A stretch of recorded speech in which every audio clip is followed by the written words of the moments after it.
मेरा नाम युसरा है। मेरा ताल्लुक लाहौर से है। मेरे अब्बा मजदूर थे और अम्मा घरेलू खातून थी।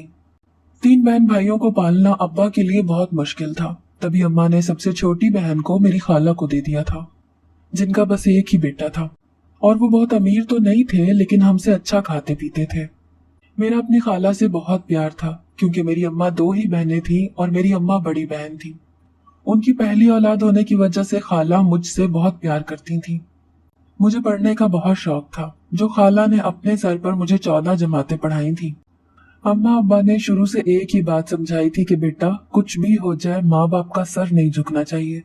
बचपन से ही हमें ऐसा माहौल दिया गया जिसमें हम लोग हर चीज से दूर थे, बाहर की दुनिया से बिल्कुल अनजान थे। सेंच सेंच कर कदम रखना हमें सिखाया गया था। जहाँ इज्जत नहीं वहाँ रुकना भी बुरा समझा जाता था। मैं स्कूल जाती थी। वहां मेरी कुछ सहेलियां बन गईं जो बहुत तेज और बुरी लड़कियां थीं। वो मुझे भी वैसे ही बनाना चाहती थीं। मैं 5वीं जमात में थी जब एक लड़की मुझे अपने घर ले गई। अब्बा ने सख्ती से मना किया हुआ था कि घर से पूछे बगैर कहीं नहीं जाना, लेकिन अब वही हिफाजत करती दीवारें घुटन बनने लगी थीं। मैं अम्मा को खबर किए बगैर अपनी सहेली के साथ उसके घर चली गई। सहेली का एक भाई शराबी था। ये बात मुझे उसके घर जाकर पता चली थी।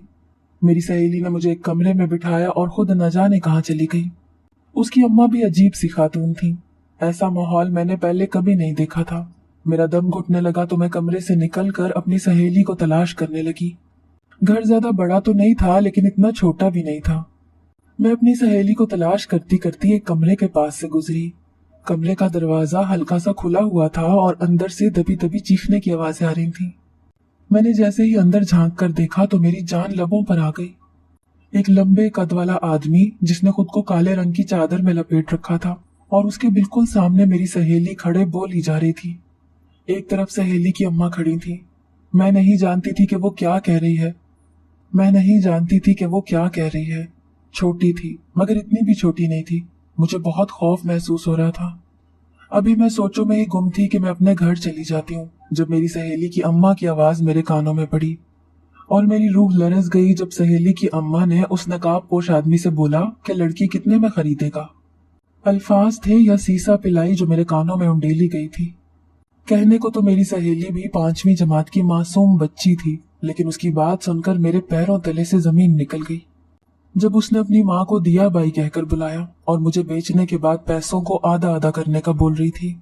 ये कहीं से भी मासूम बच्ची नहीं लग रही थी। मुझे बेचकर यहाँ से कनाडा भेजा जाना था। मुझे उन सब से बहुत खौफ महसूस हुआ।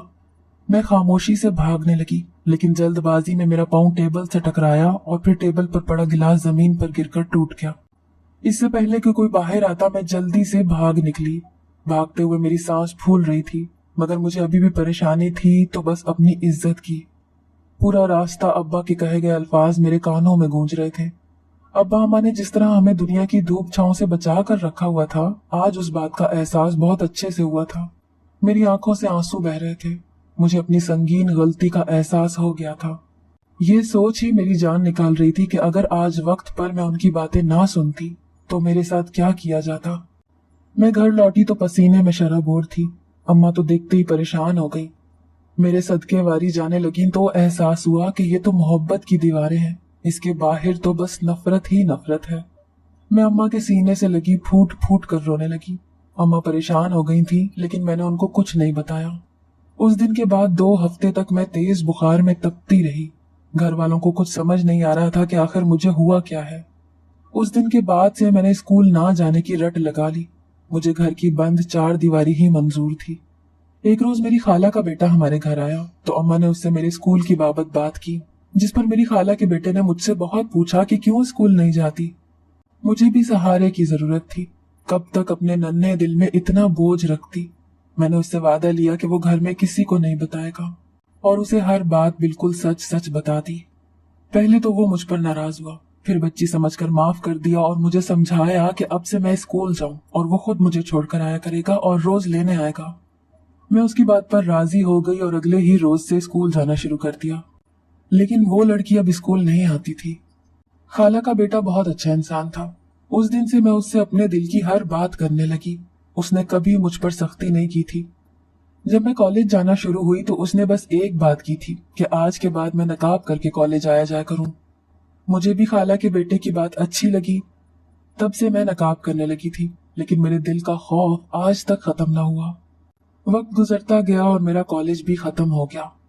अम्मा अब मेरे लिए रिश्ते देखने लगी थी।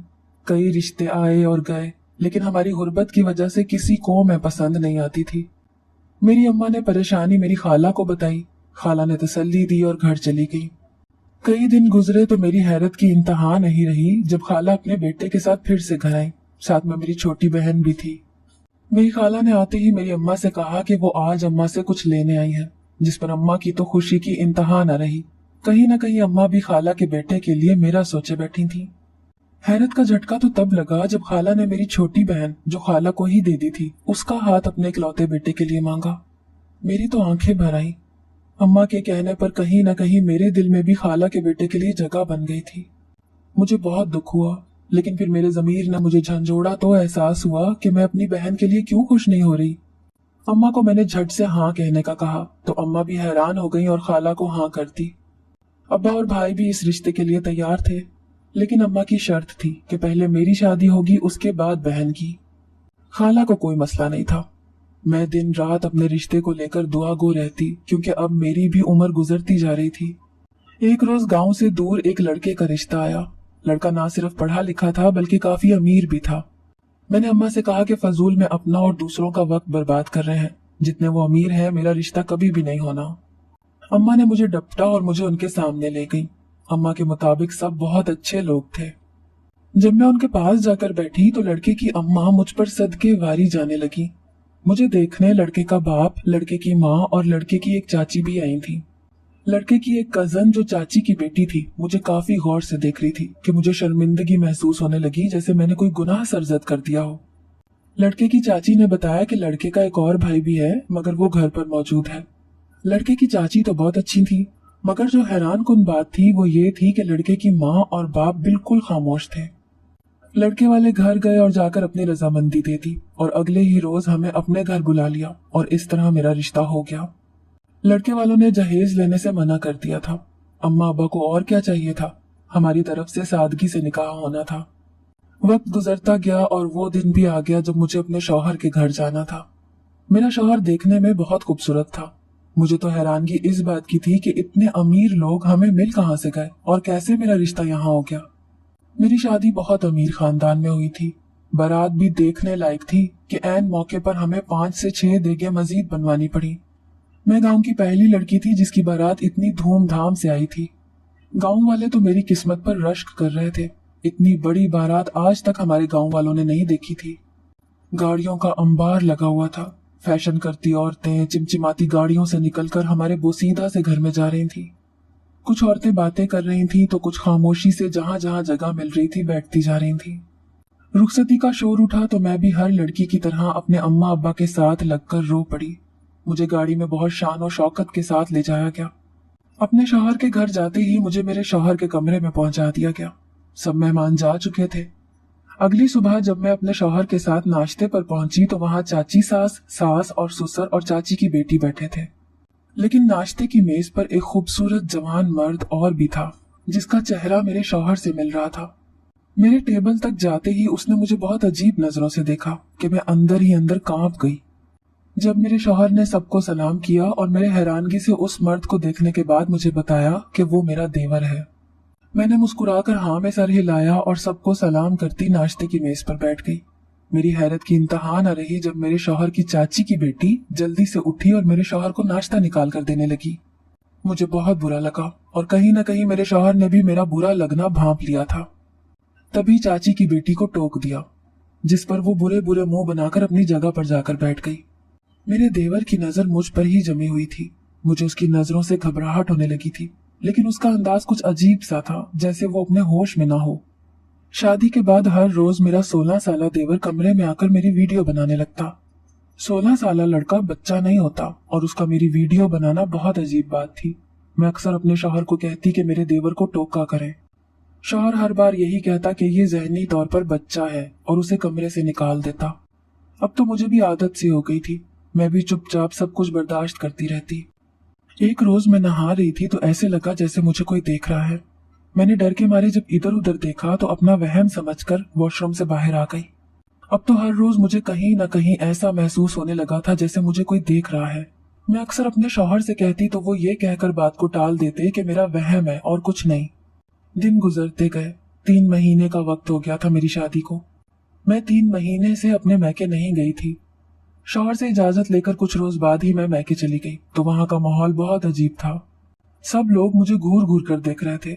औरतें मुझे देखकर अपनी बेटियों को अंदर छुपा रही थीं। मुझे ये सब देखकर बहुत हैरत हुई। आसमान तो सर पर तब टूटा जब मैं अपनी हमसाई के पास सलाम लेने के लिए गई। मैंने जैसे ही सलाम लेना चाहा तो हमसाई की बात सुनकर मुझे धचका लगा जब उसने कहा कि शक्ल मोमिना करतूत काफिरा। मैं तो हैरत से उस हमसाई को देखने लगी। मेरे देखते ही देखते हमसाई घर गई और दरवाजा बंद कर दिया। मेरे पीछे से 2 औरतें गुजरी तो मुझे देखकर बातें करने लगी। मेरी जान निकल गई जब उन औरतों की बात सुनी कि शादी अमीर घर में क्या हुई, ये तो बाप की सारी लाज शर्म हया ही बेच बैठी है। दूसरी की आवाज आई जिसने कहा कि अमीर होकर बेशरम ही हो गए हैं। शादी से पहले कितनी मासूम लगती थी। हो सकता है शौहर ने मजबूर किया हो। उनमें से एक औरत को मुझ पर तरस आ रहा था शायद, लेकिन क्यों, किस बात से, ये बात मुझे समझ नहीं आ रही थी। मैंने हैरत और दुख से औरतों को देखा जो बोलते वक्त कुछ भी नहीं सोच रही थी। मुझे बहुत ताज्जुब हुआ। हमसाई और औरतों की बातें जैसे जहन में गर्दिश करने लगी थी। मैंने सर झटक कर अपने घर का दरवाजा खटखटाया तो सब मोहल्ले वाले तौबा तौबा करने लगे। मैंने भर्राई आंखों से सबकी तरफ देखा। तब तक अम्मा दरवाजा खोल चुकी थी। मैं जैसे ही अंदर गई तो मेरा भाई जो मुझसे था तो छोटा मगर फिर भी मेरी तरफ हाथ उठाने को भागा। मैं सहम कर अम्मा के पीछे छुप गई। मुझे समझ नहीं आ रहा था कि मेरे साथ हो क्या रहा है। भाई अम्मा को कहने लगा कि इसे निकाल दे घर से वरना वो मुझे जान से मार देगा। मैं तो अपने भाई की बात से हैरान थी। मैंने रोते हुए अम्मा से पूछा कि हुआ क्या है, क्यों सब ऐसे रवैया इख्तियार कर रहे हैं। गांव वाले भी मुझे देखकर ऐसे कर रहे हैं जैसे मैं कोई बीमारी हूँ और किसी को लग गई तो वो हलाक हो जाएगा। तभी अम्मा ने रोते हुए मुझे भाई का फोन दिखाया और फोन देखते ही मेरी जान निकल गई, क्योंकि फोन में मेरी वीडियो चल रही थी जिसमें मैं नहा रही थी। जब मैंने नीचे पढ़ा तो मेरे रोंगटे खड़े हो गए, क्योंकि वहां बहुत गंदी जुबान लिखी हुई थी। आहिस्ता आहिस्ता अम्मा ने मुझे वो तस्वीर भी दिखाई जो मुझे याद भी नहीं पड़ता था कि ये किस वक्त की है। तस्वीरें नाजेबा हालत में थी कि मैं खुद अपनी तस्वीरें देखकर शर्मिंदा हो गई थी। मेरी तो जिंदगी बर्बाद हो गई थी। सब गांव वालों की बातें याद आने लगी तो दिल किया जमीन में दफन हो जाऊं। अब्बा से तो दूर, अब तो अपने से 3 साल छोटे से भाई से भी नजरें नहीं मिलाई जा रही थी। मैं फूट फूट कर रोने लगी और अम्मा से कहने लगी कि अब तो मेरा शौहर मुझे नहीं छोड़ेगा, वो मुझे मार देगा। मैं बेकसूर हूँ, मैंने कोई गुनाह नहीं किया। मेरा शौहर मुझे तलाक दे देगा। मेरी खाला और मेरी खाला का बेटा घर आए तो सब परेशान थे। खाला को भी जब वीडियोस का इल्म हुआ तो वो अपने बेटे को लिए वहां पहुंच गई। मेरा दिल किया मैं इस दिन से पहले मर जाती तो अच्छा था। वो ही कजन जिससे मैं अपने दिल की हर बात करती थी, आज उसके सामने नजरें उठाने की भी हिम्मत नहीं हो रही थी। मैं रोती हुई कमरे में चली गई। बाहर सब बैठे हुए थे। जब मुझे मेरे शौहर का फोन आया, मेरी तो रूह कांप गई थी। मुझे समझ नहीं आ रहा था कि मैं फोन उठाऊं या नहीं। अभी इन्हीं सोचों में गुम थी कि मेरा कजन कमरे में आया तो मैंने रोते हुए शर्मिंदगी से सर झुका लिया। कजन ने मुझे हौसला दिया और तसल्ली दी कि सब ठीक हो जाएगा, लेकिन मेरे कुछ समझ में नहीं आ रहा था। 3 से 4 बार शौहर का फोन आने के बाद थक हार कर मैंने फोन ही बंद कर दिया। रात के वक्त जब मैं सबके दरमियान बैठी थी तभी मेरे फोन पर एक अनजान नंबर से कॉल आने लगी। मैंने पहले हैरत से फोन को देखा और फिर बेध्यानी में कॉल उठाकर अभी कान को लगाई थी कि मुकाबिल जो ना जाने कौन था। वाहियात अल्फाज सुनकर जैसे मेरा वजूद जलजलों की जद में आ गया था। सबके दरमियान बैठे मेरा जिस्म हौले हौले कांपने लगा तो मेरे कजन ने मुझसे फोन लेकर अपने कान को लगाया और देखते ही देखते फोन दीवार में शिद्दत से लगने की वजह से जमीन पर गिरकर टूट चुका था। मैं चेहरा हाथों में छुपाए रोने लगी, लेकिन ये सब हुआ कैसे मैं कुछ नहीं जानती थी। मेरे कजन ने मुझसे पूछा कि कुछ ऐसा हुआ हो जो तुम्हें अजीब लगा हो अपने ससुराल में। पहले तो मेरे जहन ने काम नहीं किया, लेकिन फिर एकदम मेरे जहन में झमाका सा हुआ था।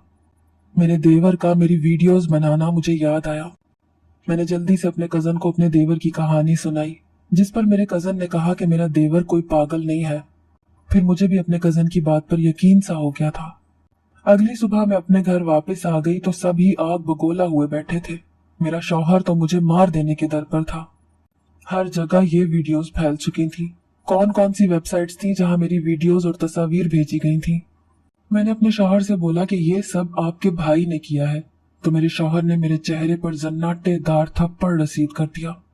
मैं अपने देवर के पास गई जो वहां खड़ा डरे सहमे होने की अदाकारी कर रहा था। मैंने अपने देवर का गिरेबान पकड़ा और उसको झंझोड़ने लगी। मेरी सास ने मुझे अपने देवर से दूर किया। मेरे शौहर ने मुझे कह दिया कि वो मेरे साथ नहीं रह सकता। इससे पहले कि वो मुझे तलाक देता, मेरी खाला का बेटा आगे बढ़ा और मेरे शौहर को समझाने लगा कि मैं बेकसूर हूँ, मेरा कोई कसूर नहीं है, इसीलिए मेरे साथ ऐसा ना किया जाए। बहुत मिन्नत समाजत के बाद मेरा शौहर मुझे अपने साथ रखने के लिए राजी हुआ था। मैं अपने शौहर के साथ रहने लगी। फोन मैं बंद कर चुकी थी, लेकिन हर वक्त मेरे दिमाग में एक ही टिकटिकी बंधी रहती कि आखिर ये पहेली है क्या। मेरा देवर सचमुच का पागल है या फिर दिखाने के लिए ढोंग रचा रहा है। मेरे शौहर की चाची और उनकी बेटी जो यहाँ ही रहते थे, अब मेरे शौहर की चाची की बेटी हर वक्त मुझ पर ताने देती रहती। मेरे कजन के कहने पर अब मैं अपने देवर पर नजर रखने लगी थी, लेकिन मुझे अभी तक कुछ नहीं मिला था। मेरा देवर सबके सामने पागलों जैसे ही रहता था। एक रोज रात के वक्त मैं पानी पीने के लिए उठी तो देखा कि कमरे में रखी बोतल खाली थी। मैं किचन से पानी लेने जाने लगी थी जब मेरे देवर के कमरे से दबी दबी चीखों की आवाजें आ रही थी। मैंने तजस्सुस के मारे देवर के दरवाजे के साथ जब कान लगाया तो मेरे रोंगटे खड़े हो गए जब मैंने अंदर से देवर की चीखने की आवाजें सुनी। अगली सुबह मैंने अपनी सास से कहा कि रात भर देवर के कमरे से चीखने की आवाजें आ रही थी, जिस पर मेरी चाची की बेटी बोली कि उससे दौरे पड़ते हैं, उस मासूम पर अपने गुनाहों का मलबा मत डालो। मेरी आंखें भर आईं क्योंकि मैं बेकसूर होकर भी कसूरवार ठहराई जा रही थी। मैं खामोशी से कमरे में चली गई। अगले कई रोज मुसलसल ऐसे ही आवाजें आती रही। एक रोज मैंने देवर के कमरे में वीडियो ऑन करके फोन ऐसी जगह छुपाया जहां से किसी की नजर फोन पर नहीं पड़े। रात गुजरी तो सुबह होते ही देवर के कमरे से जाने के बाद मैं कमरे से जाकर फोन ले आई। कमरे में आते ही जब मैंने वीडियो चलाई तो मेरे सर पर सातों आसमान गिर गए। जब मैंने वीडियो में अपने देवर को कुर्सी के साथ रस्सियों से बंधे हुए देखा और एक लड़की उसके मुंह में कपड़ा दिए उसको इलेक्ट्रिक शॉक दे रही थी, मेरी तो हैरत से आंखें फटी की फटी रह गईं। मेरा वजूद कांपने लगा था। जब मेरा शौहर कमरे में आया तो मेरी ऐसी हालत देखकर मेरी तरफ आया और मेरे हाथ से फोन पकड़कर वीडियो देखने लगा। मेरे शौहर ने हैरत से मेरी तरफ देखा तो मैं भी बेयकीनी से अपने शौहर की तरफ देखने लगी। मैंने अपने शौहर से पूछा कि क्या देवर शुरू से ऐसा था, जिस पर उन्होंने ना में सर हिलाया। मेरा शौहर बहुत परेशान हुआ ये सोचकर कि हम सबके होते हुए उनके भाई पर कोई कैसे जुल्म कर सकता है। मैंने अपने शौहर को तसल्ली दी और कहा कि जो भी है ये ना सिर्फ देवर जी का गुनाहगार है बल्कि मेरा भी गुनाहगार है। मैं अपने शौहर के साथ मिलकर अब घर के हर बंदे पर नजर रखने लगी थी। घर के माहौल के मुताबिक सब कुछ नॉर्मल नजर आता था, लेकिन ये बात मैं और मेरा शौहर ही जानते थे कि सब नॉर्मल होने के बावजूद भी कुछ भी नॉर्मल नहीं था। अब मैंने और मेरे शौहर ने रात के वक्त भी देवर के बाहर नजर रखनी शुरू कर दी थी। रात के वक्त मैं और मेरा शौहर छुपकर बैठे देवर के कमरे पर नजर टकाए बैठे थे। जब किसी के आने की आवाज पर हम दोनों मोहतात हो गए। मेरे सर पर आसमान टूट पड़ा जब मैंने कमरे में किसी और को नहीं बल्कि चाची को कमरे में जाते देखा। मैंने अचंभे से अपने शौहर की तरफ देखा जिसकी आंखों में खून उतर आया था। मैंने अपने शौहर के कांधों पर हाथ रखा तो वो जल्दी से देवर के कमरे की तरफ गए। सामने का मंजर देखकर मेरी रूह लरस गई, जहां चाची देवर को जबरदस्ती कुर्सी से बांध रही थी और उसे करंट के झटके देते हुए कह रही थी कि अब किस तरह मेरी बेटी की पोल खोलेगा सबके सामने। पहले तो तेरे भाई ने उसे ठुकराया, इस पर उस गरीब लड़की को घर में हम सब के सर पर मलका बनाकर बिठा दिया ताकि वो हम सब पर हुक्म चला सके। काश तुमने आज से 4 साल पहले मेरी बेटी के गुनाह को ना पकड़ा होता जब उसने तेरे भाई की कंपनी के कागजात चोरी करके अपने नाम करवाए थे, तो आज तेरी ये हालत ना होती। मेरी आंखों से आंसू बह रहे थे। कौन इतना खुदगर्ज और सख्त दिल हो सकता है? एक जीते जागते सही इंसान को पागल कर दिया था महज लालच और नफरत में। मेरे शौहर ने खामोशी से चाची की सारी वीडियो बनाई और फिर पुलिस को कॉल करके घर बुला लिया। पुलिस के आते ही जैसे सब रुक गया था। पुलिस ने चाची की वीडियो देखकर चाची को गिरफ्तार किया तो जैसे चाची के सर पर लगी पैर पर बुझी थी। उसने जल्दी से अपनी बेटी का भी नाम ले लिया कि अगर वो फंसेगी तो बाकी भी फंसेंगे। पुलिस स्टेशन जाकर जब पुलिस ने कार्रवाई की तो पता चला कि चाची की बेटी ने बहुत से जुर्म किए हुए हैं, जिसमें ड्रग्स बेचना और लड़कियों की वीडियोस बेचकर पैसे कमाना भी है। उसी ने मेरी वीडियो भी अपलोड की थी, सिर्फ इस वजह से कि मैं उसके जुनून, उसकी जिद पे भारी पड़ गई थी। मैंने अपने शौहर के साथ मिलकर अपने देवर का इलाज करवाया। मेरे कजन और मेरे शौहर ने तमाम वेबसाइट से वीडियोस डिलीट करवाई थी। इंसान अपनी नफरत में भूल जाता है कि वो इंसान से जानवर बनता जा रहा है। इंसान को हर चीज की समझबूझ होती है, मगर जानवर समझबूझ नहीं रखता, और इंसान नफरत में इंसान से जानवर बन जाता है, जो अपनी सारी अकल खो देता है, और दूसरों की जिंदगियां बर्बाद करने के बाद जब उसे एहसास होता है तो उसके हाथ में कुछ नहीं रहता।